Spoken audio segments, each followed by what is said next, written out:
Universitas Pertahanan Republik Indonesia menjadi wadah bagi para kadet mahasiswa untuk tumbuh sebagai pancaran harapan sebagai generasi penerus bangsa.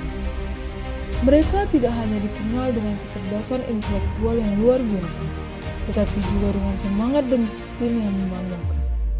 Seragam yang menandakan komitmen terhadap disiplin yang ketat, menangkap ilmu seperti burung elang menangkap mangsanya. Dengan setiap materi dan pengetahuan yang mereka gali, akan menjadi fondasi bagi inovasi yang akan mereka ciptakan kelak. Di tengah jadwal yang ketat, mereka belajar dengan penuh semangat, mengejar setiap pelajaran dengan rasa ingin tahu yang tak pernah. Hal ini merupakan tanggung jawab bebas sebagai penggagas inovasi.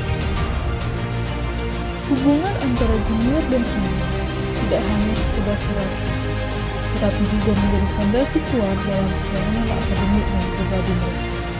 Disinilah ilmu tidak hanya diperoleh dari buku teks atau kuliah, tetapi juga dari pengalaman nyata yang dibagikan dengan penuh keikhlasan oleh para senior mereka. Pengalaman berharga bagaikan merangkai puzzle yang membentuk gambaran yang lebih utuh tentang dunia di luar buku pelajaran. Sharing pengalaman tidak hanya tentang transfer pengetahuan, tetapi juga menghormati perjalanan yang telah mereka lalui. Hal ini adalah langkah awal untuk membangun landasan yang kuat untuk masa depan mereka sendiri. Jakarta, ibu kota Indonesia, telah menjadi sorotan internasional karena masalah serius yang lain, yaitu polusi udara yang terjadi di Asia Tenggara.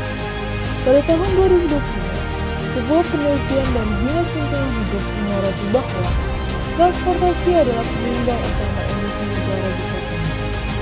Data terbaru dari Lingkungan Hidup dan Kehutanan pada tahun 2022 mengungkapkan bahwa jumlah kendaraan bermotor di Jakarta telah mencapai angka 24,5 juta unit. Angka ini tidak hanya mencerminkan tingginya mobilitas penduduk, tetapi juga mengindikasikan kontribusi besar terhadap tingkat pencemaran udara yang tinggi. Fenomena ini semakin mengkhawatirkan karena seiring dengan pertumbuhan ekonomi dan perkotaan yang pesat, kebutuhan akan kendaraan terus meningkat di seluruh Indonesia. Transportasi sendiri telah terbukti sebagai penyumbang terbesar polusi udara di Jakarta, yaitu menyumbang sekitar 67,04% dari total emisi.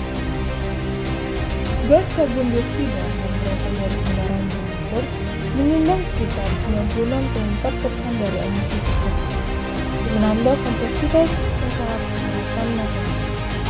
Dampak dari polusi udara yang sangat signifikan, terutama terhadap kesehatan masyarakat.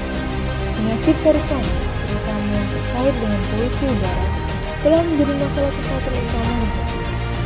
Lebih dari 30% dari kasus penyakit paru-paru di kota ini dikaitkan dengan paparan polusi udara yang tinggi. Polusi udara merupakan dampak serius dari aktivitas manusia terhadap lingkungan. Selain dari kendaraan bermotor yang menghasilkan emisi gas buang, kebakaran hutan dan pembuangan sampah secara tidak terkontrol juga menjadi penyumbang utama. Dampak dari tingginya tingkat polusi udara juga tidak hanya terbatas pada kesehatan, tetapi juga merambah ke sektor ekonomi. Turunnya kualitas udara dapat mengurangi daya tarik destinasi pariwisata, mengakibatkan penurunan jumlah wisatawan yang berkunjung. Hal ini berpotensi merugikan perekonomian lokal yang sangat bergantung pada sektor pariwisata. Dalam pandangan yang lebih luas, situasi ini memerlukan tindakan bersama dari masyarakat, pemerintah, dan berbagai pihak terkait untuk mengurangi emisi, melindungi lingkungan, serta mempromosikan keberlanjutan dalam penggunaan sumber daya alam. Pemahaman akan kompleksitas masalah dan upaya kolaboratif yang terus-menerus diperlukan agar dapat menciptakan lingkungan yang lebih bersih, sehat, dan berkelanjutan untuk masa depan yang lebih baik bagi semua. Terdapat 3 organ utama yang dapat berdampak karena polusi udara, yaitu paru-paru, jantung, dan otak. Polutan di udara berupa molekul-molekul kecil yang mudah terhirup dan masuk ke dalam tubuh di saat kita bernafas. Kemudian menyebabkan peradangan di paru-paru, mengurangi kapasitas dan fungsinya seiring waktu. Penumpukan polutan ini dapat menyebabkan penyakit pada paru-paru kita seperti asma, emfisema, bronkiolitis, bahkan kanker. Polutan juga bisa masuk ke aliran darah, membuat jantung bekerja lebih keras dan menimbulkan stres.